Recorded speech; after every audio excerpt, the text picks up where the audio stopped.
Going green the Hindu का ये article है दोस्तों। गवर्नमेंट जो है बजट में भी ये नजर आ रहा है कि कमिटेड है to achieve this net zero carbon emission target by 2070। Net zero carbon emission का मतलब ऐसा नहीं होता है कि हम कार्बन ही एमिट नहीं करेंगे। इसका एक मतलब ये होता है कि लेट्स से कि अगर एक साल में हम 100 किलो कार्बन एमिट कर रहे हैं तो वो जो 100 किलो कार्बन है उसको फिर एब्जॉर्ब भी किया जाएगा। इसका मतलब यह है कि अगर आप नेट देखेंगे तो जीरो हो जाएगा, 0 किलो, क्योंकि 100 आपने जनरेट किया और 100 आपने एब्जॉर्ब कर लिया। तो this is net zero carbon emission. बहुत सारे लोगों के दिमाग में ये कंफ्यूजन रहती है कि नेट जीरो कार्बन एमिशन का मतलब यह है कि 2070 तक हम कार्बन ही एमिट नहीं करेंगे। This is not possible. It is like बहुत ही नेचुरल चीज़ है, बहुत सारी चीज़ों से कार्बन जो है वो एमिट होता है, लेकिन नेट जीरो का मतलब है कि इसको एब्जॉर्व करने का, जितना हम जनरेट कर रहे हैं उससे ज़्यादा हम एब्जॉर्व करते जाएंगे। और दुनिया के अलग अलग देशों ने अलग अलग टारगेट्स रखे हैं। फॉर एग्जांपल यूएसए की बात करें तो ये 2050 तक नेट ज़ीरो बन जाएगा। यूके जैसे देश या फिर यूरोप के देशों को देखेंगे तो वो भी 2050 तक इसको अचीव कर लेंगे। इसी के साथ एक प्रश्न है आपके लिए, बताइए कि जो चाइना है, चाइना नेट ज़ीरो जो है वो कौन से साल में हो जाने वाला है? ये टारगेट जो चाइना ने रखा है किस साल का है? 2040 है, 2050, 60 या फिर 70? बताइए। This is a question for you. World economic forum का जो एनुअल मीटिंग हुई थी डेवोस में, तो डेवोस की इस मीटिंग में एक महीने पहले वर्ल्ड इकोनॉमिक फोरम ने एक रिपोर्ट भी रिलीज़ किया और उसमें ये बताया है कि ये जो क्लाइमेट चेंज को रोकने की बात है तो इसमें इंडिया जो है एक बहुत ही इम्पोर्टेंट कड़ी की तरह है। India is a very important की, क्योंकि इंडिया की जो साइज़ है और जिस प्रकार से जिस स्पीड से इंडिया ग्रो कर रहा है, तो इंडिया की एनर्जी नीड्स जो है वो काफ़ी ज़्यादा बढ़ती जा रही हैं। आपने देखा होगा कि बजट वाला जो लेक्चर है, इकोनॉमिक सर्वे वाला जो लेक्चर है, सबसे पहले तो मैं आपको ये बता दूं कि 2 लेक्चर्स आपको देखने ही देखने हैं। एक है इकोनॉमिक सर्वे पर मैंने एक लेक्चर बनाया है, राइट, पूरा इकोनॉमिक सर्वे जो है इसका एनालिसिस किया है। और जो सेकंड है वो है बजट, तो बजट वाला लेक्चर जो है वो भी अवेलेबल है। तो ये दोनों लेक्चर्स आपके लिए बहुत ही इंपॉर्टेंट हैं। लगभग एक एक आवर का ये लेक्चर है, तो टोटल 2 आवर्स आपको इसमें इन्वेस्ट करनी पड़ेगी, लेकिन ये आपके लिए बहुत ही इंपॉर्टेंट है। इसमें बहुत सारे पॉइंट्स जो हैं वो दिए गए हैं। तो ये जो बजट है हमारा और हमारा जो इकोनॉमिक सर्वे है उसमें भी बताया है कि भारत की जो एनर्जी की रिक्वायरमेंट है वो बढ़ती जाएगी, और इन द सेंस कि हमारी जो इकोनॉमी है वो 7%, जीडीपी ग्रोथ जो है वो हमारा 7% होगा। This means we are the fastest growing economy in the world. Major economy की बात करें तो कोई भी, इट्स लाइक कि आपकी कार जो है वो टॉप गियर पर चल रही है तो उसको कंटिन्यूस फ्यूल चाहिए, राइट। और ख़ास करके अगर आप एक टॉप गियर में हैं और अच्छी स्पीड से जा रहे हैं तो आपको ज़्यादा फ्यूल चाहिए। इन द सेम वे अगर एक इकोनॉमी जो है वो एक अच्छी स्पीड से आगे बढ़ रही है तो उसको एनर्जी की रिक्वायरमेंट जो होती है, फॉसिल फ्यूल, इलेक्ट्रिसिटी आप पकड़ लीजिए, ऑयल पकड़ लीजिए, तो ये सारी चीज़ों की रिक्वायरमेंट काफ़ी ज़्यादा बढ़ जाती है। ऊपर से हमारी जो पॉपुलेशन की साइज़ है वो भी बढ़ती जा रही है। हम चाइना को भी पीछे छोड़ने वाले हैं in terms of population. We are going to be the most populated country in the world. तो अगेन जितने ज़्यादा लोग उतनी ज़्यादा एनर्जी की रिक्वायरमेंट। तो दिस इज़ द रीज़न कि हमारा जो एनर्जी का एपेटाइट है वो और ज़्यादा बढ़ता ही जा रहा है। और इस चीज़ के लिए we need this, the world needs, in fact हमें तो चाहिए ही चाहिए कि हमें ग्रीन ट्रांजिशन की तरफ बढ़ना है, लेकिन दुनिया को भी चाहिए, क्योंकि क्लाइमेट चेंज जो है ना, क्लाइमेट चेंज और आपकी जो सोसाइटी है, यानी कि आपका जो घर है जहाँ पर जिस सोसाइटी में, उसके जो क्लीनलीनेस के स्टैंडर्ड हैं और क्लाइमेट चेंज, क्लीनलीनेस जब हम साफ सफाई की बात करें, means I will give you one example, directly इस पर आता हूँ कि मान लीजिए कि आपकी सोसाइटी में 50 घर हैं, राइट, और 50 घर में से 49 घर जो हैं वो बहुत ही साफ़ सुथरे हैं, वो अपना कचरा जो है, सूखा कचरा, गीला कचरा सेग्रीगेट करते हैं, और जब डोर टू डोर कलेक्शन वाले आते हैं तो उनको प्रॉपरली हैंड ओवर कर देते हैं। लेकिन एक घर ऐसा है आपकी सोसाइटी में जो कचरा सेग्रीगेट भी नहीं करता है और ऐसे तैसे कचरा जो है वो आपकी सोसाइटी की जो स्ट्रीट्स है वहाँ पर फेंक देगा। तो सिर्फ एक ही घर ऐसा कर रहा है, लेकिन बाहर का कोई व्यक्ति आएगा तो वो देखेगा कि आपकी सोसाइटी जो है वो बहुत ही गंदी है। तो रीज़न इज उनको ऐसा ही लगेगा कि सारे लोग यहाँ पर ऐसे हैं, लेकिन ऐसा नहीं है। एक एक घर ऐसा कर रहा है, उसकी वजह से बाकी के एफर्ट्स जो हैं वो उसके ऊपर पानी फिर गया। Same thing goes with climate change, right. खास करके बड़े बड़े देश जैसे कि भारत हैं, Canada, USA, Russia, China, Japan, जो इंडस्ट्रियल कंट्रीज़ हैं, जो बड़ी बड़ी इकोनॉमीज़ हैं, अगर वो क्लाइमेट चेंज को लेकर प्रॉपर एक्शंस नहीं लेंगे तो भले ही बाकी की दुनिया एक्शन ले ले, कोई फ़र्क नहीं पड़ेगा। समझ गए ना। बजट 2023-24 जो है, इसने एक ग्रीन इंडस्ट्रियल और इकोनॉमिक ट्रांजिशन को ध्यान में रखते हुए बहुत बड़ा चंक जो है, बहुत ज़्यादा पैसे जो हैं वो इस क्षेत्र के लिए आवंटित किए हैं।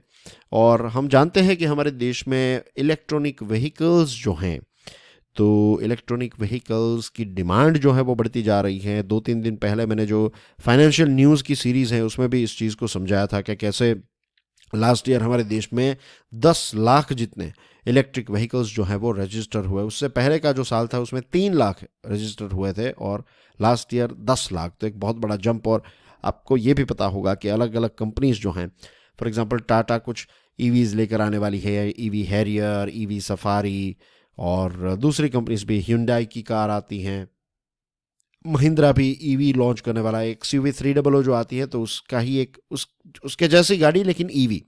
फिर we know Tesla, we know Mercedes, BMW, Audi, VW, और जितनी भी दूसरी ब्रांड्स हैं।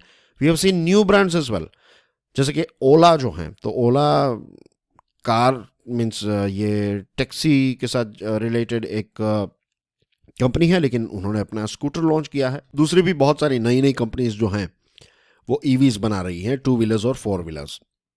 अब ईवीज सक्सेसफुली हमारे देश में चले, उसके लिए हमें चाहिए लिथियम आयन बैटरीज। और लिथियम आयन बैटरीज का अगर हमें खर्च कम करना है तो इसको हमें हमारे देश में ही पैदा करना पड़ेगा। इसके लिए जो रिसोर्सेज चाहिए, लिथियम एज ए उसका एक बहुत इंपॉर्टेंट रिसोर्स है जिनको हम क्रिटिकल मिनरल की कैटेगरी में रखते हैं। तो कहाँ से इसको हम एक्सप्लोर करेंगे, कौन से देशों में अवेलेबल है, तो वहाँ से कैसे मंगवाएंगे, फिर उसको यहाँ पर मंगवा लिया, उस पर क्या प्रोसेस होगी, तो इसको लेकर एक अलग से मिनरल के साथ जुड़ी हुई पॉलिसी जो है वो भी सरकार लेकर आने वाली है। ज़्यादा डिटेल्स के लिए आप फाइनेंशियल न्यूज़ एनालिसिस देख लीजिएगा, उसमें मैंने ये चीज़ को समझाया है। अब हमारे देश में लिथियम आयन बैटरीज का प्रोडक्शन बढ़े, इस चीज़ को ध्यान में रखते हुए सरकार ने, या फिर निर्मला सीतारमण जी ने अपने बजट में ये बताया है कि जो कस्टम्स ड्यूटी लगाई जाती हैं इन चीज़ों पर, लिथियम आयन सेल्स पर, राइट, और जो कैपिटल जो कैपिटल गुड्स हैं, यानी कि जो मशीनरी है, आपको लिथियम आयन सेल्स यहाँ पर बनाने हैं तो उसके लिए जो मशीन्स चाहिए, तो इन मशीन्स पर कस्टम्स ड्यूटी हटाई जाएगी। इसका मतलब क्या है? लेट्स से कि यूके की एक कंपनी है, वो ऐसे मशीन्स बनाती हैं। अब इस मशीन की कीमत लेट्स से 1 करोड़ है, 1 करोड़ रुपए, और लेट्स से इस पर 10% अगर ड्यूटी लगेगी तो ये मशीन आपको कितने में पड़ेगा? 1 करोड़ 10 लाख रुपए में। लेकिन अगर कस्टम्स ड्यूटी से एग्जेम्पशन मिलेगा तो ये 1 करोड़ वाला मशीन जो है वो यहाँ पर आपको 1 करोड़ में ही मिलेगा। तो लिथियम आयन सेल्स जो हैं ईवी बैटरीज के लिए, उनका मैन्युफैक्चरिंग ज़्यादा हो, इस चीज़ को ध्यान में रखते हुए सरकार ने कस्टम्स ड्यूटी जो है वो इस चीज़ से हटा दी है। दूसरा एक प्रपोजल जो है वो इस चीज़ पर है कि 4000 मेगावाट हर्ट्स की जो स्टोरेज कैपेसिटी है उसको यहाँ पर क्रिएट किया जाएगा। Why we need battery energy storage system? देखिए, सोलार और विंड के बारे में एक चीज़ पता है हमें, इसका नेचर ये है कि ये अनइवन है, राइट। ये ऐसा नहीं है कि कोयला जो है, आपने एक सर्टेन अमाउंट का कोयला जलाया तो आपको एक सर्टेन अमाउंट की एनर्जी जो है मिलेगी। लेकिन सोलार में क्या है, बादल आ गए तो थोड़ा प्रोडक्शन कम हो जाएगा, फिर अच्छा हो जाएगा। विंड में भी ऐसा है। तो जितनी एनर्जी हम पैदा करें, लेट्स से कि अभी सनी डे है तो आज बहुत ज़्यादा धूप है तो ज़्यादा इलेक्ट्रिसिटी पैदा होगी, तो जो एक्स्ट्रा एनर्जी है उसको हम स्टोर करके रख देंगे ताकि जब क्लाउडी डे हो, जब एनर्जी की रिक्वायरमेंट हो, तो ये स्टोरेज में से हम उस एनर्जी को यूज़ कर सकें। तो ग्रिड में एक स्टेबिलाइजेशन आएगी, इसके लिए ये चीज़ बहुत ही एसेंशियल है। इसी के साथ साथ लद्दाख वाला जो रीजन है, वैसे बजट में मैंने इसको एक्सप्लेन किया था लेकिन यहाँ पर क्विकली बता दूँ, वी ऑल नो के लद्दाख जो है इसको एक कोल्ड माउंटेन डेजर्ट की कैटेगरी में रखा जाता है, राइट। ये एक माउंटेन डेजर्ट है, कोल्ड डेजर्ट है लद्दाख। तो लद्दाख में इतनी सारी ज़मीनें खाली हैं कि जहाँ पर हम सोलर पैनल्स जो हैं उसको लगा सकते हैं। उसका वैसे कोई इस्तेमाल नहीं हो रहा है, लेकिन अगर वहाँ पर सोलर पैनल लगाई जाएगी तो बहुत बड़ी मात्रा में इलेक्ट्रिसिटी पैदा होगी, और फिर ये इलेक्ट्रिसिटी जो है वो हमारे देश के अलग अलग जगहों पर इसको हम ट्रांसमिट कर सकते हैं। तो ये भी एक प्रोजेक्ट जो है ये अनाउंस किया गया है बजट में, राइट। तो ये सारे स्टेप्स जो हैं वो सरकार उठा रही है to head towards a green economy. I hope things are clear. अब दोस्तों न्यूज़ को देख लेते हैं। सुप्रीम कोर्ट और या फिर मैं कह सकता हूं जुडिशियरी और गवर्नमेंट के बीच में जो एक इश्यू चल रहा है ये अपॉइंटमेंट को लेकर, तो उस पर एक लेटेस्ट अपडेट ये है कि कुछ दिनों पहले आपको याद होगा मैंने आपको बताया था कि टोटल हमारे सुप्रीम कोर्ट में कितने जजेस हो सकते हैं, 34 जजेस हो सकते हैं। अभी वैकेंसी कितनी है, 7 जजेस की वैकेंसी है। तो अभी कितने जजेस काम कर रहे हैं, 27 जजेस काम कर रहे हैं, राइट। तो सुप्रीम कोर्ट ने पहले एक लिस्ट इश्यू किया था, तो इसमें 5 जजेस का नाम दिया गया था कि ये 5 लोग हैं, 5 जजेस है बेसिकली, हाई कोर्ट के जजेस हैं, तो उनको सुप्रीम कोर्ट में अपॉइंट करना है, यानी कि ये सुप्रीम कोर्ट के जजेस बन जाएंगे। फिर उसके बाद सुप्रीम कोर्ट की कॉलेजियम ने 2 जजेस का लिस्ट जो है वो भी गवर्नमेंट ऑफ इंडिया को भेजा था। तो ये टोटल 7 जजेस जब अपॉइंट हो जाएंगे तो हमारी फुल स्ट्रेंथ में सुप्रीम कोर्ट जो है वो काम करने लगेगी। अब ये जो पहले 5 जजेस की बात है जो मैंने अभी आपको बताया, तो पिछले 2 महीनों से ये जो डिसीजन है गवर्नमेंट का पेंडिंग है, और इस चीज़ को लेकर सुप्रीम कोर्ट जो है वो काफ़ी नाराज़ हो गई। और फिर जो हमारे जो अटॉर्नी जनरल हैं तो उनको कहा कि यार ये आप बता रहे हो it's happening and it happened and it will happen, ये सारी चीज़ें जो है वो भूल जाइए। आप हमें बताइए कि कितने दिनों के अंदर आप ये जो 5 नाम हैं उनको ग्रीन सिग्नल कब देंगे वो बता दीजिए। ऐसा क्लियरली सुप्रीम कोर्ट ने गवर्नमेंट ऑफ इंडिया को पूछ लिया। तो यहाँ पर जो हमारे अटॉर्नी जनरल हैं मिस्टर वेंकटा रामणी, तो उन्होंने ये कहा है कि प्रेसिडेंट के पास आज शाम तक ये नाम जो है वो पहुँच जाएगा, और संडे तक ये 5 के 5 नाम जो हैं उसको ग्रीन सिग्नल मिल जाएगा। इसी के साथ सुप्रीम कोर्ट ने यह भी कहा कि बाकी के जो 2 नाम आपको दिए गए हैं उस पर भी प्रोसेस जो है वो स्टार्ट फटाफट कर दीजिए। और जो हाई कोर्ट के जजेस हैं, राइट, बहुत सारे ऐसे हाई कोर्ट के जो जजेस हैं उनको दूसरी हाई कोर्ट्स में ट्रांसफ़र करने हैं, कुछ हाई कोर्ट के चीफ जस्टिस बनाने हैं, राइट। तो ये सारे नामों के लिए सुप्रीम कोर्ट ने गवर्नमेंट को एक अल्टीमेटम दिया है, 10 दिन का अल्टीमेटम दिया है कि 10 दिन के अंदर ये सारे के सारे नाम जो है वो क्लियर हो जाने चाहिए, राइट। तो this is the latest update. Supreme Court eases steps for terminally ill patients to withdraw treatment. देखिए, टर्मिनली इल का मतलब ये होता है कि एक व्यक्ति जो है वो बहुत बीमार है। अब डॉक्टर्स का ओपिनियन यह रहता है कि अब ये व्यक्ति जो है वो रिकवर नहीं हो पाएगा, राइट। तो अब उस व्यक्ति की ट्रीटमेंट को कंटिन्यू करना जो है वो लॉजिकल नहीं होता है, राइट। अब खर्च भी बढ़ेगा और इसका कोई फ़ायदा नहीं होने वाला है।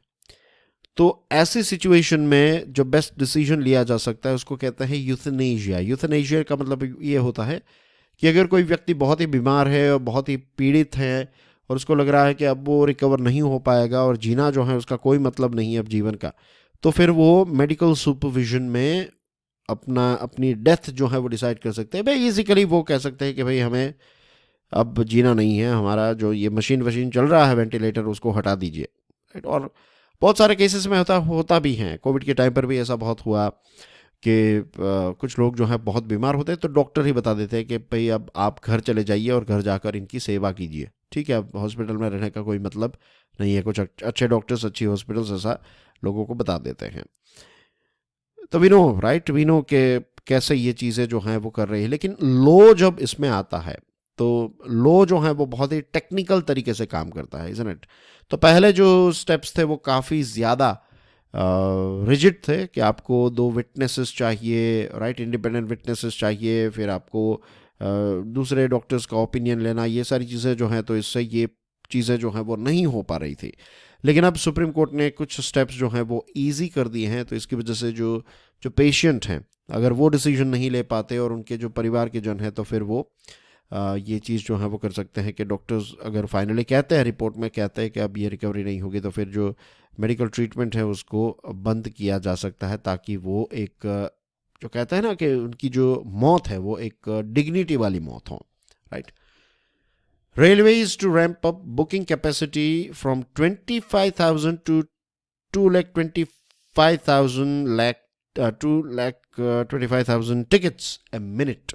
एक मिनट के अंदर 25,000 की कैपेसिटी है, तो अब 2.25 लाख टिकट्स जो हैं ये बुकिंग कैपेसिटी जो है वो इंक्रीज़ होगी। रेलवे मिनिस्टर अश्विनी वैष्णव साहब ने ये बताया है, और उन्होंने ये भी कहा कि इसके लिए जो सर्वर्स हैं उनको रिवैम्प करना पड़ेगा।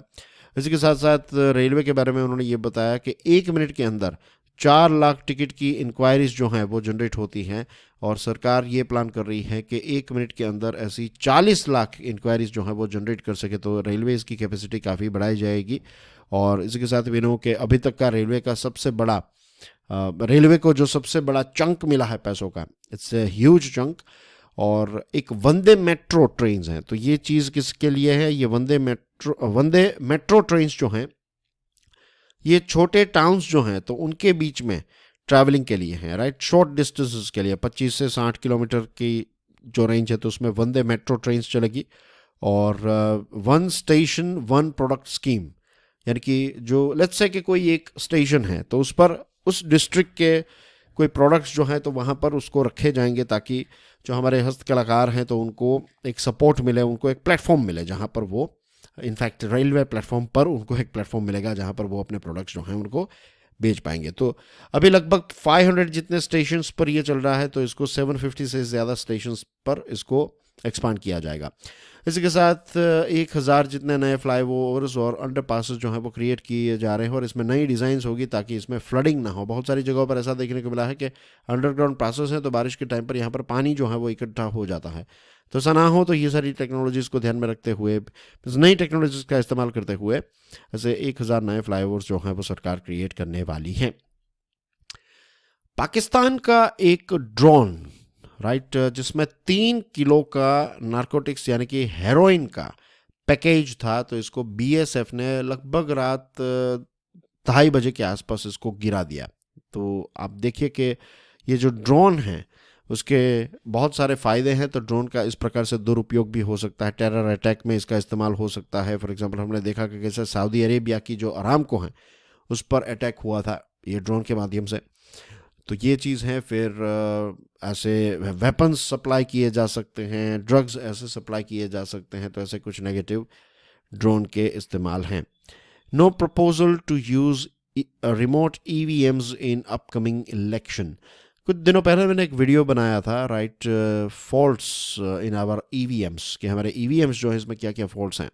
तो इसके बारे में मैंने विस्तार से चर्चा की थी, और हमारे इसी सीरीज़ में एडिटोरियल एंड आर्टिकल एनालिसिस को जो सीरीज़ हैं तो इसमें हमने इस चीज़ को भी डिस्कस किया था कि जो आरवीएम्स हैं, रिमोट वोटिंग मशीन्स, राइट, तो उसके ऊपर विस्तार से हमने चर्चा की थी। तो अब यूनियन लॉ मिनिस्टर किरण रिजिजू साहब जो हैं उन्होंने लोकसभा में एक रिटर्न रिप्लाई देते हुए कहा है कि अभी ऐसा कोई प्रपोजल नहीं है कि आने वाले इलेक्शंस में ये जो रिमोट वोटिंग मशीन्स हैं इनका इस्तेमाल होगा।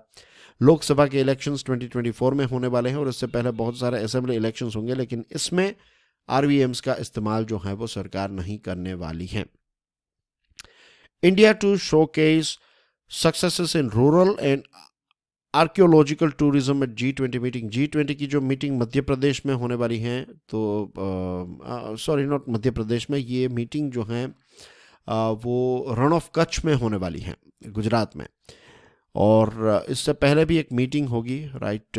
तो ये मीटिंग्स में बेसिकली भारत जो है वो रूरल टूरिज़्म और आर्कियोलॉजिकल टूरिज़्म जो है तो उसको प्रमोट करने वाला है। और रूरल टूरिज़्म से क्या होता है कि जो ग्रामीण क्षेत्र के लोग हैं उसमें पार्ट ले सकते हैं, तो ग्रामीण क्षेत्र में जो गरीबी है वो भी हटेगी और नई अपॉर्चुनिटीज़ क्रिएट होगी।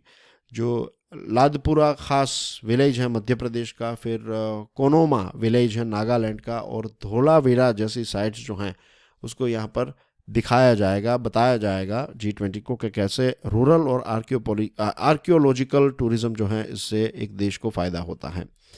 एंटोनी ब्लिंकन चाइना जाने वाले थे, लेकिन ये मीटिंग को फाइनली कैंसिल किया गया है because of this spy balloon controversy. अब ऐसा हुआ कि चाइना का जो एक स्पाई बलून है तो ये हवा में उड़ते उड़ते यूएसए में चला गया। तो चाइना की जो फॉरेन मिनिस्ट्री है उन्होंने ये कहा है कि ये बलून जो है वो चाइना का है और दुख व्यक्त किया है कि ये जो चीज़ हुई ये गलत हुई, ऐसा नहीं होना चाहिए था। लेकिन चाइना का कहना ये है कि ये एक रिसर्च एयरशिप है, सिविलियन एयरशिप, और इसका इस्तेमाल जो है वो रिसर्च के लिए किया जा रहा है। और वेस्टर्लीज की वजह से और इसमें स्टेयरिंग कैपेबिलिटी कम होने की वजह से ये डिविएट हो गया और यूएसए चला गया।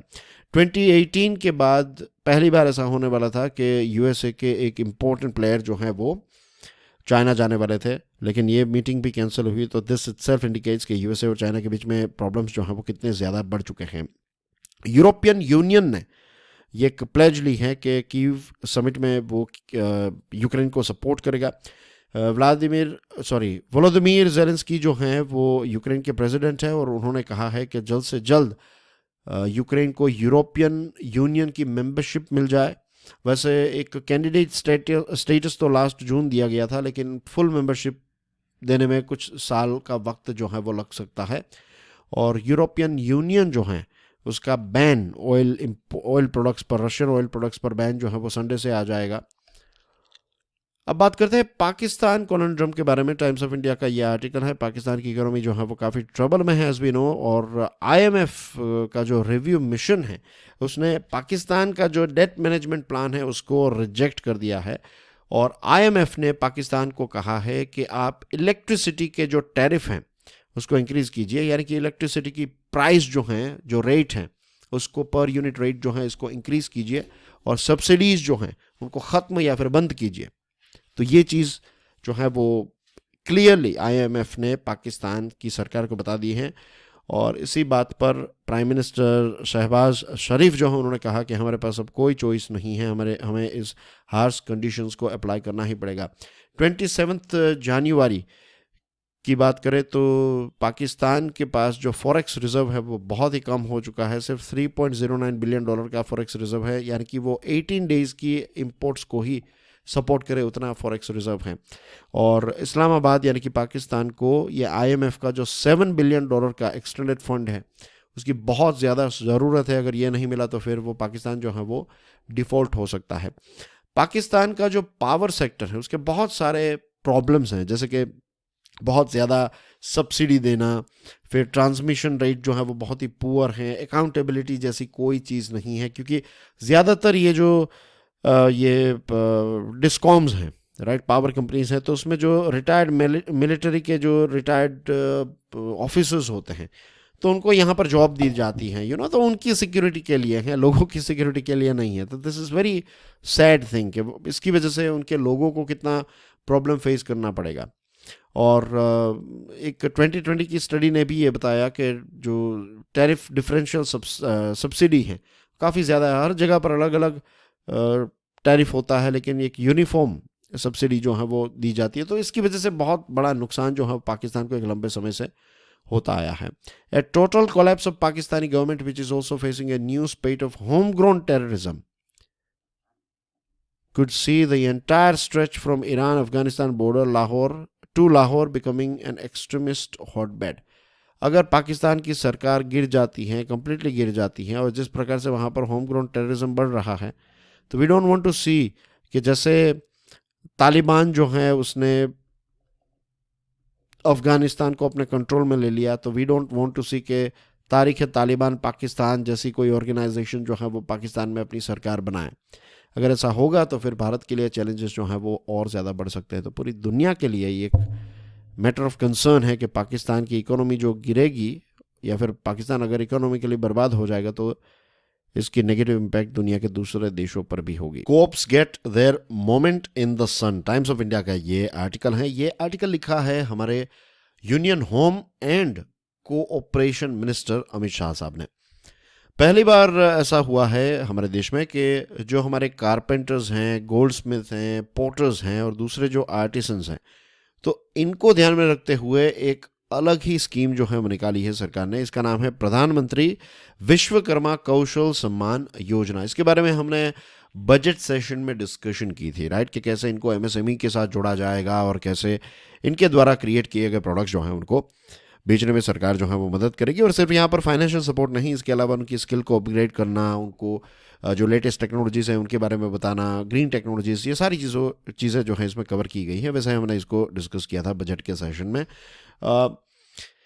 2021 में प्राइम मिनिस्टर मोदी साहब की सरकार ने मिनिस्ट्री ऑफ कोऑपरेटिव्स बनाई और अमित शाह साहब जो हैं वो इसके मिनिस्टर बने।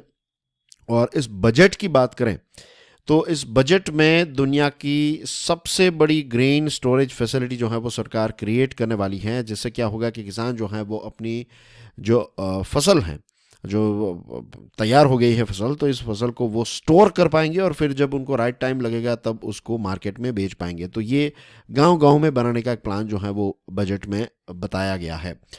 इसी के साथ साथ जैसे कोई जो कंपनी है, नई कंपनी रजिस्टर होती है, तो नई जो कंपनी को जो टैक्स पे करना है, कंसेशनल इनकम टैक्स जो है वो 15% है। तो जो नई कोऑपरेटिव्स हैं उनके लिए भी ये कंसेशनल इनकम टैक्स जो है वो सरकार ने बजट में अनाउंस किया है। इसके साथ साथ जो पैक्स हैं, primary agriculture cooperative societies, right, तो इनके जो मेंबर्स हैं उनकी कैश डिपॉजिट और लोन जो है इसको भी 2 लाख पर मेंबर कर दिया गया है।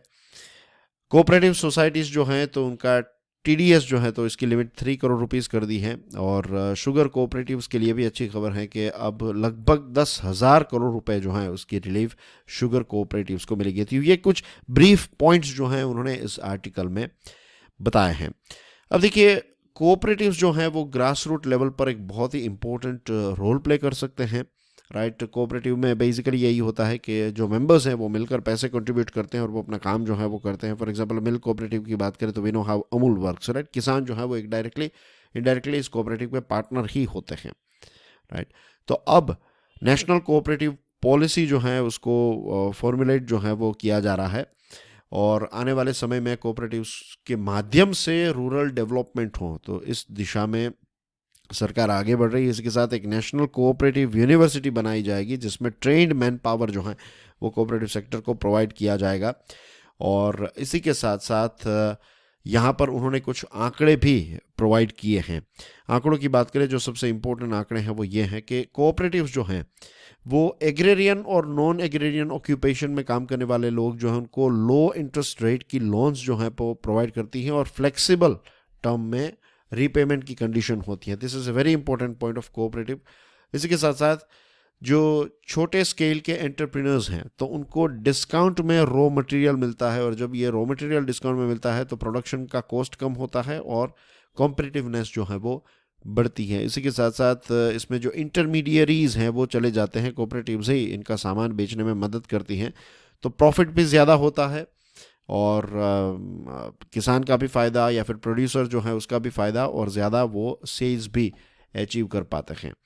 तो this are some of the facts that are explained here. और अमूल के बारे में मैंने आपको ऑलरेडी बताया, लिज्जत पापड़ एक ऐसा एग्जाम्पल है, इफ़को, क्रिबको, ये सारे कुछ ऐसे इंस्टीट्यूशंस हैं जिसने फार्म सेक्टर के ग्रोथ में काफ़ी मदद की है।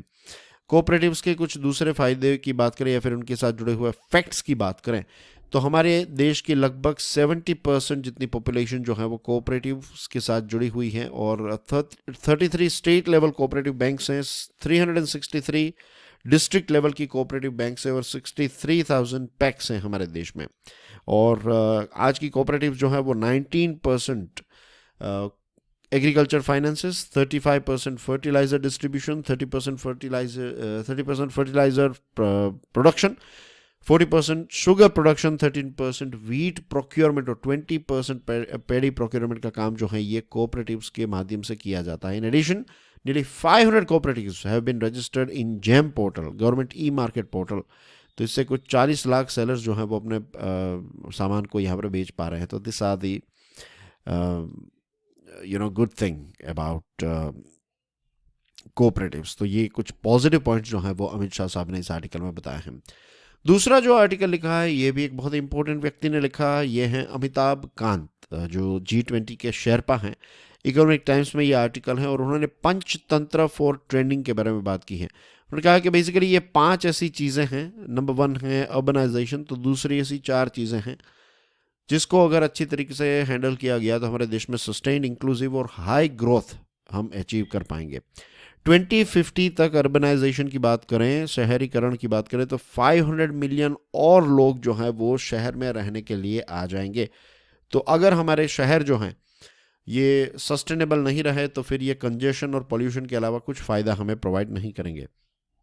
कंजेशन और पॉल्यूशन ना हो इसके लिए बस rapid transit, light rapid transit, mass rapid transit और नॉन मोटराइज ट्रांजिट सिस्टम हमें क्रिएट करनी पड़ेगी।